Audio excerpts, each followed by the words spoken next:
Okay everyone, I figured it was time for an update video on Trenton's 86 Iroc that he's been working on.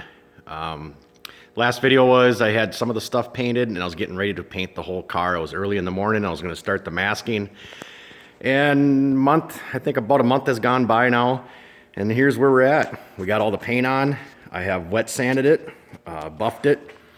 Many hours of wet sanding and buffing, and I've never claimed to really be a painter or a body person, and I don't know, I did the best I could. The paint turned out pretty good. I mean, you got it out in the sun, you don't really see any flaws. I mean, there's a couple here and there, but you can pick apart anybody's paint job if you want.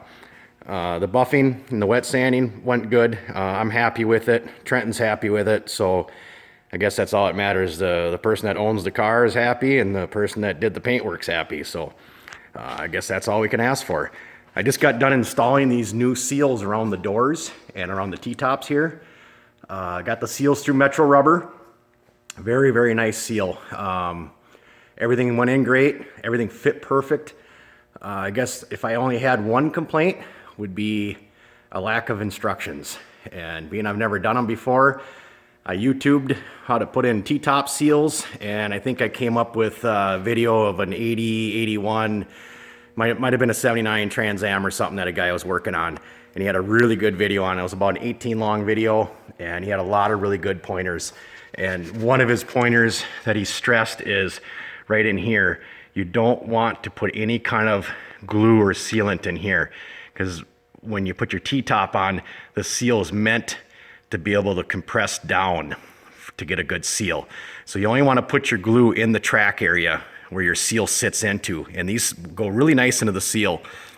So I guess I'm not 100% certain on where this rubber up here is supposed to sit, if it's supposed to tuck under or if it's supposed to sit up like that, so when the T-top goes down it seals it. But I can push that back under if it needs to be under there. But right now I'm letting the glue dry up, but if it needs to go under, I'll figure that out sooner or later here, and then I'll push that underneath there. So Trenton put in his new carpet. He did this all by himself. He got all of his new carpet in there. He cleaned up his seats, kind of cleaned everything up. It could use new seat covers, but that can be done afterwards. I just told him, you know, get everything done you can and enjoy the car a little bit, and then you can go back and do some of this other stuff. We did repaint the wheels and stuff. That was something we did. Not sure if I had that in any of my videos, but we did a gunmetal gray on them with a little bit of metallic in it. It kind of searched the internet. Looked like that's what a lot of guys were doing, was not going with as light of a gray as they did from the factory. They kind of go with a snitch darker. So the wheels are all done. Getting a lot of parts put back on the car. We do have all new decals for the whole car. I just haven't put them on yet. I'm getting really close, but we got the Iroc decal for the doors, and then we got the stripe that goes all the way around the car. We did put on, he's got the new badging. He did get the badges on. We had the windows tinted over the week here. We had a guy come out here and tint the windows, being we had the back window off the car and sitting on a stand. It was way easier for him to do. We just got to get the deck lid on the back here. I got that sitting over here on my stand. Trenton was working on wet sanding it the other night. We got a little ways more to go on the wet sanding, and then I can buff that out and we can get that on. So let's walk around the other side over here, and here's got the new tune port injection badging on it, and the Z28 over here. So we just been working on and off here for the last month, trying to get everything back together on it. And I just got the door kind of slightly closed here. I don't have it closed all the way, just because I didn't want it to pull this seal loose here. And what I got it doing right now is kind of pushing this seal in back in there. You put some glue down in there, there's kind of a leg that goes downward, and right now I got the door kind of pushing that seal into that glue to get it to stick real good there. So, but yeah, I think everything's coming together real good. He's about ready to put in the door panels. We just got the locks back. We had those repaired at a locksmith. They weren't working right, so we brought them in and had the locks fixed so they'd work correctly. Here's his door panels over here. We had to do a little bit of plastic repair on them, and both of them seemed to have broke like right towards the end here in the exact same spot on both door panels. I'm just guessing it's a weak spot, and maybe from the door slamming and stuff, but we just put some plastic weld back there and put some fiberglass mesh in there to give it some a little bit of beef. So I've done that in a couple other spots. It seems to hold up real good. And once it's on the car, everything kind of holds it together too. That's just kind of hold the pieces in place until you're able to get it back on the car. We've got the new door whiskers on here. I think that's what they're called for the seals on the inside of the car. But so that's his door panels there. Got his T-top sitting over here. We do have new seals to put on the bottom edge down here yet. We just took and repainted the metal edges the other night. We've just been using this trim paint.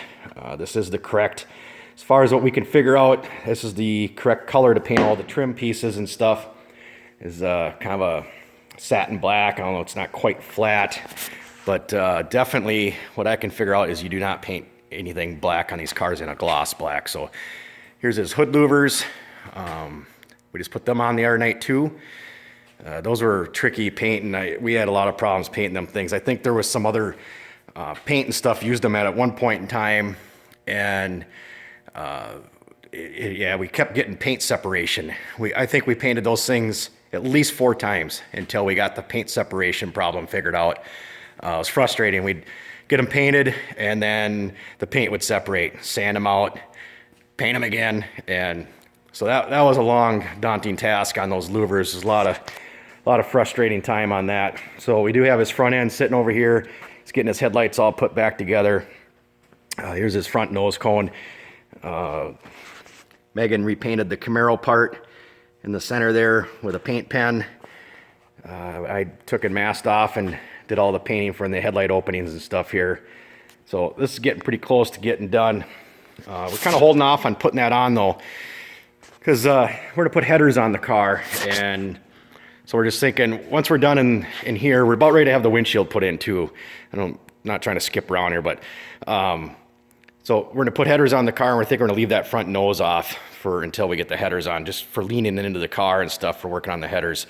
Once we're done over here, we're gonna move it over and put it on the hoist, and I'm gonna build a 2-inch true dual all stainless exhaust for it from scratch. So he's pretty excited about that. He's got a Flowmaster muffler, dual in, dual out for it. And see, somebody at one point in time had a trailer hitch on here.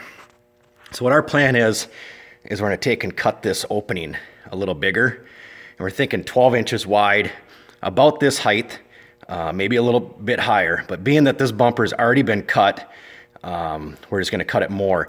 And we're gonna do a kind of a real custom tip setup here that we're gonna build all out of stainless, and it's gonna have basically 4 openings. There'll be a slash cut on it, and then the pipes will come in the back side of it, so there'll be like 4 individual openings. Should look pretty cool when it's done, but we're gonna hand make all that. Like I said, once we're done over here working on it, we'll put it on the hoist, and then we'll kind of get involved into that. So, but kind of scary to cut into a bumper that's just been painted, but like I said, this bumper is pretty much, you know, caramelized anyways, being somebody already cut a big hole in it. So we're just gonna make with what we got here. The bumper was broke in a few spots, and we did a lot of repairs on the back side of the bumper to kind of save it. So we figure we're not out anything by cutting the bumper even more. So but yeah, so that's where we're at on it. We're getting close to getting it back down on the floor. We got the headliner in right now, getting that recovered. He did get material through year 1 to do his sail panels, his headliner, and his visors and stuff. But for right now, we're just getting the headliner done so we can get that in. And then we're gonna have a guy come out and put a new windshield in it.